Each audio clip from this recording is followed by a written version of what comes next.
नमस्कार मैत्रिणींनो, माझ्या चॅनलमध्ये तुमचं मनापासून स्वागत।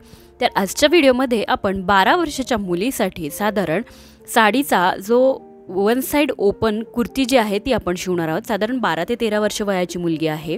त्याकरता इथे पैठणी साडी घेतली आणि अस्तर घेतलेला आहे साधारण 3 ते 4 मीटर। तर इथे पहा, सुरुवातीला आपल्याला टॉप पार्टची कटिंग करायची आहे। त्याकरता फॅब्रिक 4 फोल्डमध्ये ठेवलं। माझ्याकडची बाजू बंद आणि समोरची बाजू ओपन आहे। 14 इंच जे आहे आपल्याला टॉप पार्ट आहे रेडी ठेवायचा आहे साधारण। तर 14 इंचावरती मी अशा पद्धतीने मार्किंग करून घेतलेला आहे आणि एक सरळ रेष आखून घेतली। टॉप पार्टची उंची 14 इंच आपण इथे घेतलेली आहे। आता वरच्या बाजूला आपल्याला शोल्डरसाठी मार्क करायचं। तर शोल्डर किती आहे, तर शोल्डरसाठी इथे मी 5.5 इंचावरती मार्किंग करणार आहे, कारण आपला गळा जो आहे थोडासा डीप आहे। तर 5.5 इंच शोल्डरसाठी मार्किंग केलं आणि 6 इंच आर्महोलसाठी मार्किंग केलं, कारण 12 ते 13 वर्षाच्या मुलीसाठी आपण हा ड्रेस बनवत आहोत। अशा पद्धतीने आर्महोलचं मार्किंग केल्यानंतर आता आपल्याला काय करायचं आहे, इथे चेस्टचा 4th पार्ट घ्यायचा आहे। तुमच्या मुलीची जी पण चेस्ट आहे त्याला भागिले 4 करून घ्या। तर इथे 7.5 इंच चेस्टसाठी मी 4th पार्ट घेतलेला आहे, म्हणजे साधारण 30 इंच जे आहे इथे छाती आहे।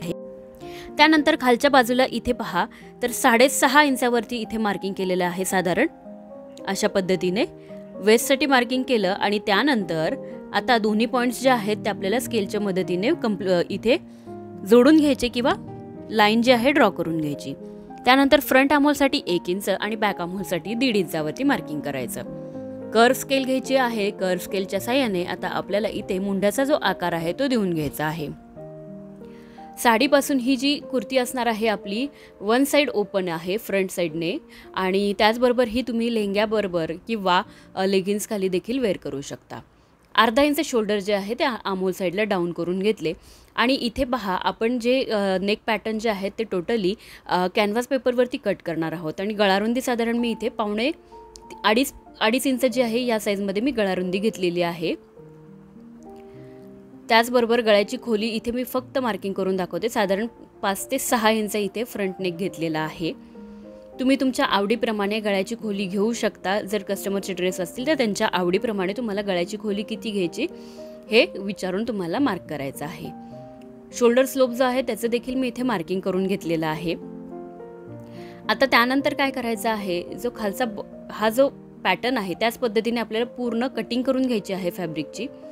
फ्रंट आणि बॅक दोन्ही पार्ट जे आहेत मी इथे सेपरेट करून घेतले।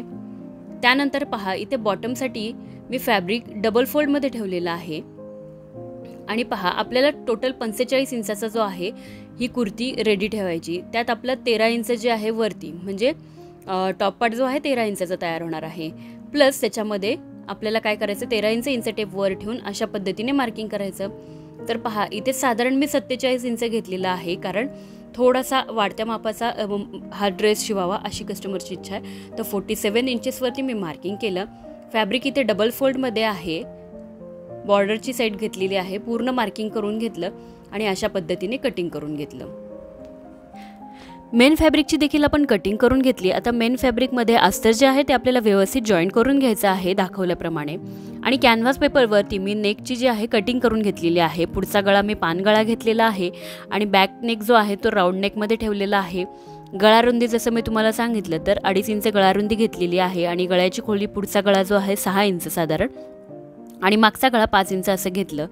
त्यानंतर कॅनव्हास पेपरवरती नेकचा जो पॅटर्न होता तो ड्रॉ करून आपण व्यवस्थित स्टिच केला हा पॅटर्न सेंटरच्या साईडने। आणि त्यानंतर एक्स्ट्रा फॅब्रिक जे आहे ते आपल्याला कट करून टाकायचं आहे नेक साईडचं आणि नेक पॅटर्न जो आहे तो रेडी करायचा।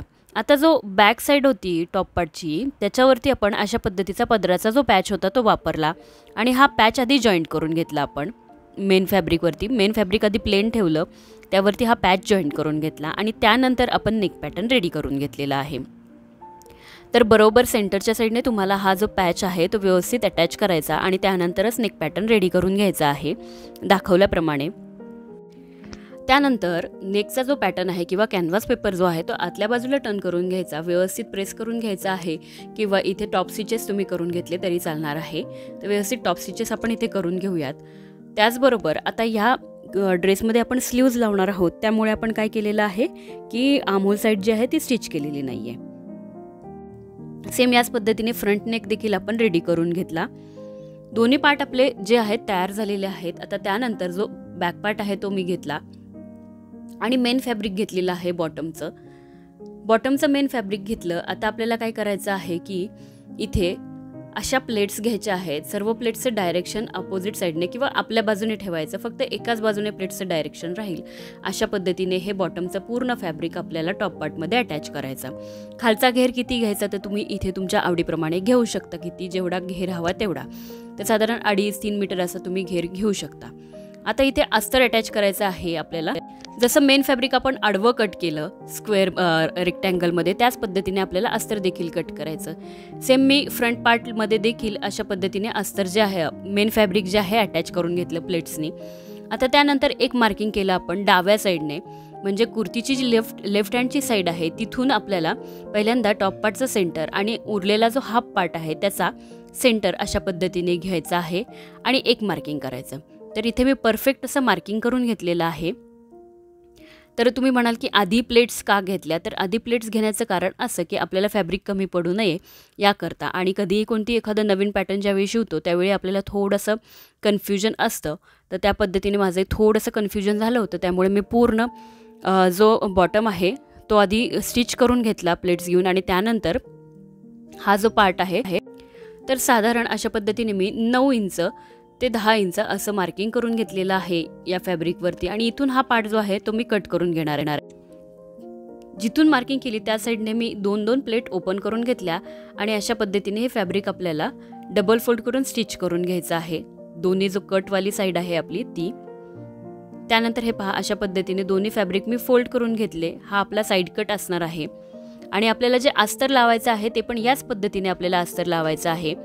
तर जेवढा मोठा पार्ट आहे तिथून आपल्याला काय करायचं आहे, अशा पद्धतीने मी अस्तर घेतलेलं आहे, तेवढ्याच रुंदीचं अस्तर घेतलं आणि दुसरं जे अस्तर आहे जेवढं मेन फॅब्रिक जेवढ्या रुंदीचं आहे तेवढ्याच रुंदीचं घेतलेलं आहे. त्याचबरोबर आता आपण अस्तर लावायला घेऊयात. तर पहिल्यांदा आपण काय करायचं आहे, हा मोठा पार्ट घ्यायचा आणि याचा देखील जी साईड ओपन असणार आहे ती अशी डबल फोल्ड करून स्टिच करून घ्यायची, म्हणजे कटवाल्या साईडने. आणि त्यानंतर सर्व प्लेट्स घ्यायच्या आहेत आपल्याला. प्लेट्स घेऊनच आपण इथे अस्तर लावणार आहोत. आता इथे तुम्ही जर अम्ब्रेलामध्ये अस्तर लावायला गेलात तर अम्ब्रेलाचं अस्तर जे आहे ते मोठं होणार आणि त्याचबरोबर ते तिरकस कापल्या जातं, त्यामुळे ते फिक्स होणार नाही. त्यामुळे ह्या अशा कुर्त्यांमध्ये जेव्हा अस्तर लावत असाल तुम्ही तर अशाच पद्धतीने प्लेट्स घेऊन स्ट्रेटमध्ये फॅब्रिक असतं त्याच पद्धतीने, जसं मेन फॅब्रिक स्ट्रेट आहे तर स्ट्रेटमध्येच तुम्हाला अस्तर लावायचं. आणि जर मेन फॅब्रिक अम्ब्रेलामध्ये असेल तर तुम्हाला अम्ब्रेलामध्ये अस्तर लावायचं आहे. तर अशा पद्धतीने ही आपली अस्तर जे आहे ते लावून झालं. आता साईडने याला स्टिच करून घ्यायचं आणि पलीकडच्या साईडने देखील अशा पद्धतीने स्टिच करून घ्यायचं. दोन्ही कटवाल्या साईड जे आहेत तिथे आपल्याला अस्तर अटॅच करायचं, अस्तरचा बॉटम फोल्ड करून घ्यायचा. बॅक पार्ट इथे रेडी झालेला आहे. बॅक पार्टला देखील आपण असंच अस्तर लावलं. हा जो आहे फ्रंट पार्ट आहे, बॅक पार्टवरती आपण फ्रंट पार्ट ठेवून घेतलेला आहे अशा पद्धतीने. आता आपल्याला शोल्डर फिटिंग करून घ्यायची आहे. अशा पद्धतीच्या एकदम छोट्याशा अशा 2.5 ते 3 इंचाच्या स्लीव्ज ज्या आहेत मी कट करून घेतलेल्या आहेत या साईजमध्ये. साधारण पहा तर इथे साधारण 3.5 इंचाची जी आहे ती आपल्याला स्लीव्ज दिसते. स्लीव्ज अटॅच करून घेतलेली आहे मेन फॅब्रिकमध्ये. त्यानंतर पहा अशा पद्धतीने अस्तर देखील आपण जो साईड कट होता तिथे फिक्स करून घेतलं. त्यानंतर आता सरळ बाजूने आपल्याला पहिल्यांदा स्टिच करून घ्यायचं, नंतर उलटा करायचा आहे ड्रेस आणि फिटिंग करून घ्यायची. तर पहा मैत्रिणींनो, सुंदर अशी वन साईड ओपन कुर्ती जी आहे आपली साडीपासून तयार झालेली आहे. याखाली तुम्ही लेगिन्स किंवा स्कर्ट देखील वेअर करू शकता. व्हिडिओ कसा वाटला आहे कमेंट्स करून नक्की कळवा. चॅनलला लाईक करा, शेअर करा आणि सबस्क्राईब करा. खाली दिलेल्या बेल आयकॉनवरती क्लिक करा, म्हणजे येणाऱ्या प्रत्येक व्हिडिओची नोटिफिकेशन तुम्हाला नक्कीच मिळेल. पुन्हा भेटूया अशाच नवीन व्हिडिओसह. तोपर्यंत चॅनल बघत राहा आणि नक्की सबस्क्राईब करा. त्याचबरोबर व्हॉट्सअप ग्रुपला पण जॉईन व्हा.